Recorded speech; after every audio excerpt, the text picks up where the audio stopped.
COA o Commission on Audit may nasilip sa Office of the President, Office ni Pangulong Bongbong Marcos. Lagot na, bakit hindi ito binabalita? Halika, atin itong pag-usapan mga kaibigan. Nasilip na ng COA pero bakit hindi ito binabalita? At Pangulong Bongbong Marcos, lagot na ba? Nasilip na audit pero bakit parang walang nakakarinig? Tahimik ang balita, walang breaking news, walang headline. May nakita raw ang COA sa Office of the President. Kaya ang tanong, lagot na ba si Pangulong Bongbong Marcos?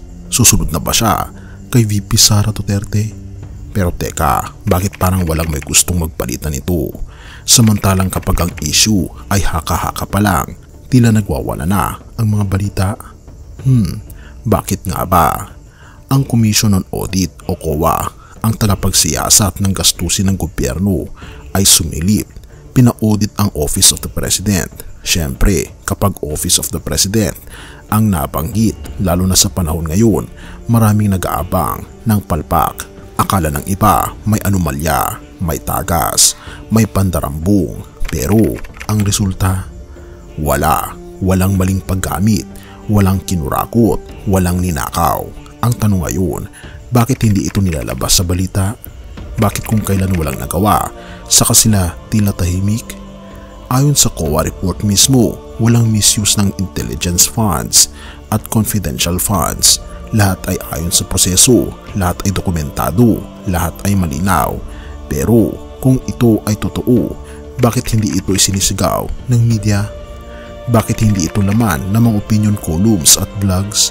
At marahil kasi walang kontrobersiya, walang maibebenta. Pero teka, may mas nakakagulat pa.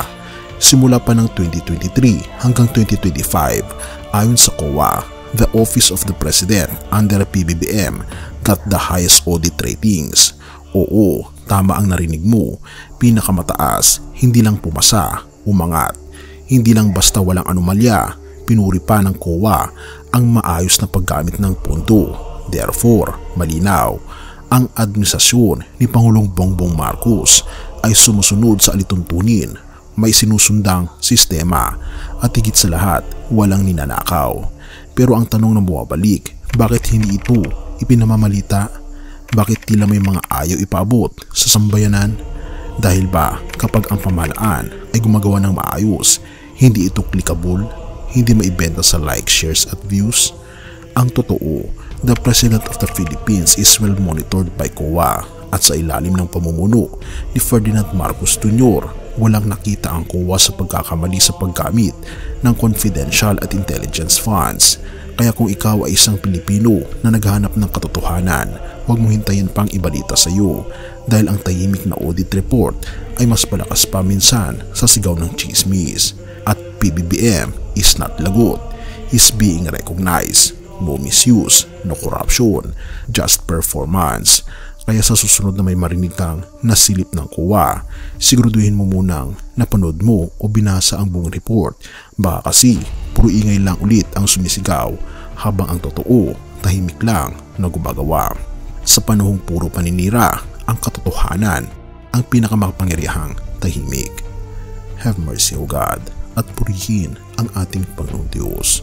Mateo 10 verse 26. Kaya huwag kayong matakot sa kanila, walang natatago na di mabubunyag at walang lihim na di malalaman. Sa gitna ng katahimikan ng media sa likod ng tila pagtatago ng magandang balita tungkol sa malinis na audit ng gobyerno, isang paalala mula sa salita ng ating Panginoong Diyos ang sumisigaw. Walang natatago sa harap ng ating Panginoong Diyos. Marahil sa mata ng tao, ang katapatan ni Pangulong Bongbong Marcos sa paggamit ng pondo ay hindi pansin, tahimik, hindi balita. Pero sa mata ng Panginoon, ang bawat bagay na ginagawa ng may takot sa Kanya ay binibilang. Kung ang mga tao ay may pinipiling ibalita ang kasiraan, ang ating Panginoon Jesus ay naghahanap ng katapatan. Kung ang mundo ay masabik sa iskandalo, ang ating Panginoon Jesus ay sabik sa puso ng tapat, tahimik at totoo. Ang liwanag ng ating Panginoon ay dumarating sa mga panahon ng kadiliman, hindi para ipahiya kundi para tayo iligtas. Tulad ng sabi sa 1:3 verse 17, hindi sinugo ng Diyos ang anak upang hatulan ang mundo, kundi upang iligtas ito. Ang totoo, sa kabila ng politika, issue at balita, ang tunay na solusyon sa katiwalian ay hindi tao, kundi ang ating Panginoon Jesus. Ang totoong paglilinis ay hindi lang sa budget, kundi sa pusong handang mapuno ng banal na espiritu. Kaibigan, darating ang ating Panginoon Diyos. Darating ang araw na ang bawat lihim ay ilalantad, hindi ng kuwa, hindi ng media, kundi ng hari ng mga hari, ang ating Panginoon Jesus na muling pabalik. Kaya habang may pagkakataon, lumapit tayo sa kanyang awa, tanggapin natin ang kanyang pag-ibig, magsisi, magpakumbaba, at mamuhay ng tapat kahit walang nakakakita. Dahil sa pagbabalik ng ating Panginoon Jesus, hindi headlines ng mundo ang mahalaga, kundi ang kalagayan ng puso mo sa Kanya.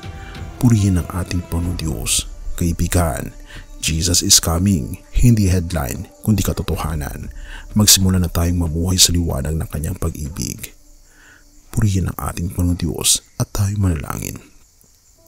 Ama naming Diyos na makapangyarihan sa lahat, Ikaw ang tunay na liwanag. Sa gitna ng kaguluhan, kasinungalingan at ingay ng mundo, nagtitiwala kami sa iyong awa at hustisya. Linisin niyo po ang aming puso. Turuan niyo po kaming maging tapat kahit walang nakakakita. At sa iyong muling pagbabalik, matagpuan mo kaming may pananampalataya at relasyon sa inyo. Salamat po Panginoong Diyos na aming pong itinatalaga ang aming buhay sa inyo mula ngayon at magpakilanman. Tanggapin niyo po kami at patawarin po kami sa lahat ng aming pagkukulang at pagkakasala. At salamat po sa pagdinig ng aming mga panalangin, sapagkat ito po ang aming samot hiling sa matamis na pangalan ng aming Panginoon Jesus. Amen.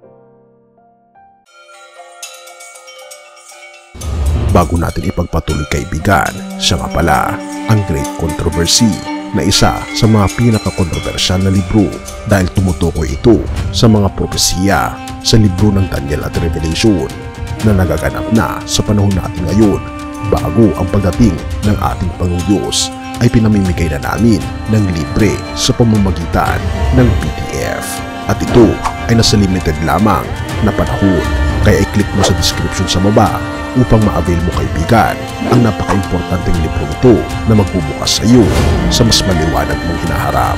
Purihin ang ating Panginoong Diyos at tayo magpatuloy.